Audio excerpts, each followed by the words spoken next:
Thank you very much sir. ఈరోజు వందే మాతరం 150 సంవత్సరాలను సంతరించుకొని ఏదైతే చర్చ పెట్టారో ఈ చర్చ నిజంగానే భారతదేశ భవిష్యత్ కోసం 150 సంవత్సరాలు నవంబర్ 7, 1875లో బంకిం చంద్ర చటర్జీ గారు రాసినటువంటి ఈ వందే మాతరాన్ని రానున్న తరాలకు తెలియచేయాలన్న ఉద్దేశంతో ఈరోజు చర్చ పెట్టినట్టుగా లేదు. చర్చ కేవలం కాంగ్రెస్ పార్టీని, ప్రతిపక్ష పార్టీల గురించి చెడుగా ప్రచారం చేయాలి అన్న ఆలోచనతోటే చర్చ పెట్టినట్టుగా ఉంది.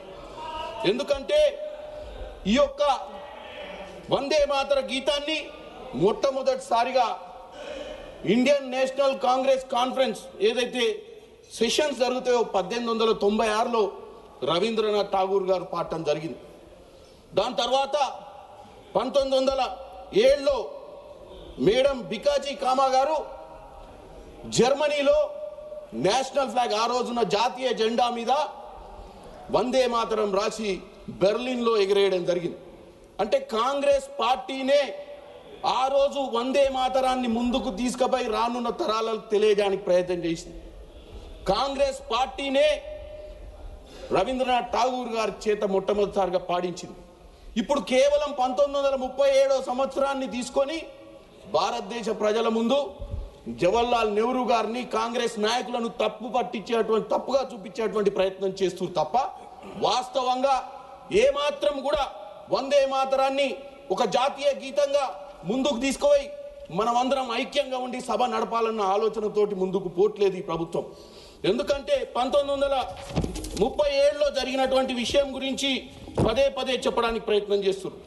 ఆ రోజు జవహర్లాల్ నెహ్రూ గారి వల్లనే కొన్ని పదాలు తీసేసినట్టుగా పదే పదే మాట్లాడి, కానీ ప్రియాంక గాంధీ గారు, గౌరవ్ గొగోయ్ గారు క్లియర్గా చెప్పారు. ఆ రోజు ఒక కమిటీ సుభాష్ చంద్రబోస్, మౌలానా ఆజాద్ గారు, ఆచార్య నరేంద్ర దేవ్ గారు, నెహ్రూ గారు అందరు కలిసి కూడా ఆ రోజు ఆ సమస్యను ఏదైతే కొన్ని అక్షరాలు ప్రజాస్వామ్యాన్ని, సెక్యులర్ భారతదేశాన్ని దృష్టిలో పెట్టుకొని మార్చాలనుకున్నటువంటి అక్షరాలను ఆ రోజు రవీంద్రనాథ్ ఠాగూర్ గారిని రికమెండ్ చేయమని చెప్పడం జరిగిందని చెప్పి ఇది సభాపరంగా తెలియజేసింది. దీంతో భారతదేశ ప్రజలకు వాస్తవాలు తెలిసినాయి ఈరోజు. లేకపోతే ప్రతిసారి ఇదే దుష్ప్రచారం చేస్తోంది. అధ్యక్ష, నేను ఒకటే అడగదలుచుకున్నా, ఎన్నో సమస్యలతో సతమతమవుతున్న ఈ భారతదేశంలో గత కొన్ని నెలలుగా నేను సంవత్సరంన్నర నుంచి కొత్త సభ్యునిగా ఈ పార్లమెంట్కి వచ్చిన, ఎన్నో సమస్యలతోటి సతమతమవుతున్నాం.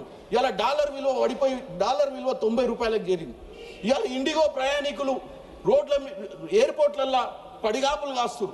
వాళ్ళ సమస్యల గురించి మాట్లాడడానికి మనకి ఇంట్రెస్ట్ లేదు. ఈరోజు ఢిల్లీ ఎయిర్ పొల్యూషన్, ముసలి వాళ్ళు, చిన్నపిల్లలు స్కూల్కి పోలేని పరిస్థితి ఉంది. దాని గురించి చర్చ చేయడానికి మనకి ఇంట్రెస్ట్ లేదు. మరి దేని గురించి చర్చ చేద్దాం? ఏమున్నా 1947 కంటే ముందు జరిగిన అంశాల గురించి, వికసిత్ భారత్ 2047 గురించి, 30 ట్రిలియన్ ఎకనామీ గురించి మాట్లాడుతురే తప్ప ప్రస్తుత సమస్యల గురించి ఇంత 15 రోజులైనటువంటి ఈ చలికాల సమావేశాలలో కూడా మీరు సరైన చర్చలకు ముందుకు తీసుకోవట్లేదు. ఎందుకంటే ఈరోజు ఏవియేషన్ మినిస్టర్ సమాధానం చెప్పాల్సిన అవసరం ఉంది. ఇవాళ ఎయిర్ పొల్యూషన్ ఎందుకు అవుతుందని చెప్పాల్సింది ఉంది. డాలర్ 90 రూపాయలకు ఎందుకు పెరిగిందో చెప్పాల్సిన అవసరం ఉంది. ఇవాళ నిరుద్యోగుల పరిస్థితి కేవలం గతంలో ఉన్నటువంటి నెహ్రూ గారి చరిత్రను తుడిపి వేయాలన్న ఆలోచన ఉంది. ఏం చరిత్ర తుడిపేస్తారు చెప్పండి మీరు? ఐఐటీలు పెట్టిన పంచవర్ష ప్రణాళికలు తీసుకొచ్చి భారతదేశంలో మొట్టమొదటి ప్రధానిగా ఐఐటి, ఐఐఎం, స్టీల్ ప్లాంట్లు, బిహెచ్ఎల్, హెచ్ఎంటిఏ, ఇక్రిసాట్, ఎల్ఐసి లాంటి ఇన్సూరెన్స్ కంపెనీలు, అలాగే రైతుల కోసం బాగ్రా నంగల్, నాగార్జున సాగర్ కట్టినటువంటి నెహ్రూ గారి చరిత్రను తుడిచిపెడితే తుడిచిపోయేదా? అది తుడిచిపెడితే తుడిచిపోయేది కాదు.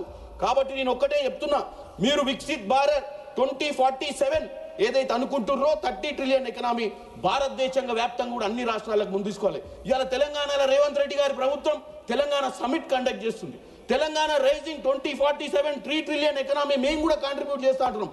కాబట్టి స్పీకర్ సార్ 1 మినిట్, నేను చెప్పేది ఏంటంటే ఈ వందే మాత్రం 150 సంవత్సరాల గురించి మాట్లాడుకోవడమే కాకుండా భారతదేశం మొత్తం డబుల్ ఇంజన్ సర్కార్లకే కాదు, కేవలం 18వ లోక్సభలో మనం ఇక్కడ ఉండడానికి అవసరం వచ్చే పార్టీలకే సేవ చేయడం కాదు, అన్ని పార్టీలకు సేవ చేయాలి, అందరికి సముచిత స్థానం కల్పించాలి.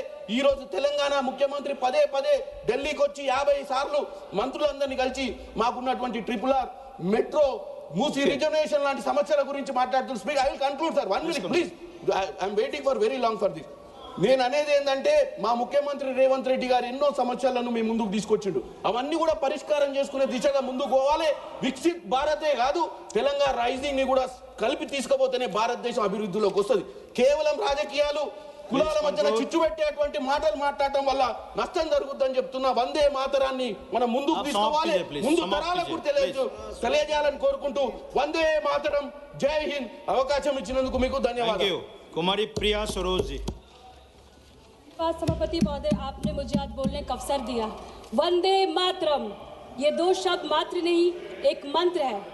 जब बंकिम चंद्र चटर्जी जी ने इसे 1870 में रचा और जब 1896 में गुरुदेव रविन्द्रनाथ टैगोर ने इसे मंच से पहली बार गाया, तब ये कोई सरकारी आदेश नहीं था, ये उस समय के दबे हुए भारतीय आम जनता की पुकार थी।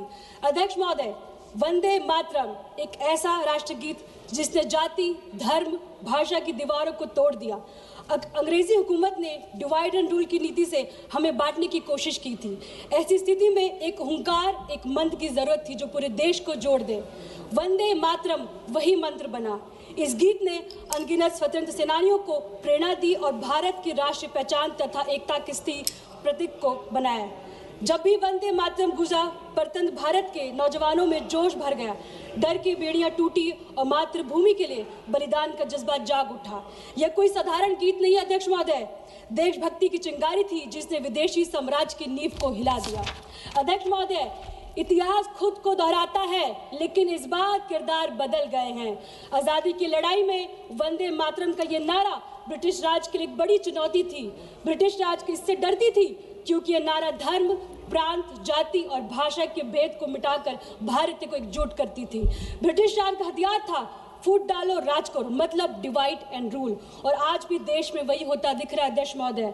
मौजूदा बीजेपी सरकार भी धर्म और जाति के आधार पर देश को बांटकर उसी डिवाइड एंड रूल की राह पर चलती नजर आ रही है अध्यक्ष महोदय। ब्रिटिश राज की तरह अब मौजूदा सरकार भी वंदे मातरम की सच्ची ताकत से शायद डरती है क्योंकि यह नारा एकता का प्रतीक है। यही वजह है कि इन्होंने एकता को मजबूत करने की बजाय उसी नारों को इस्तेमाल कर देशवासियों को बांटने के लिए कर दिया है। ये देशभक्त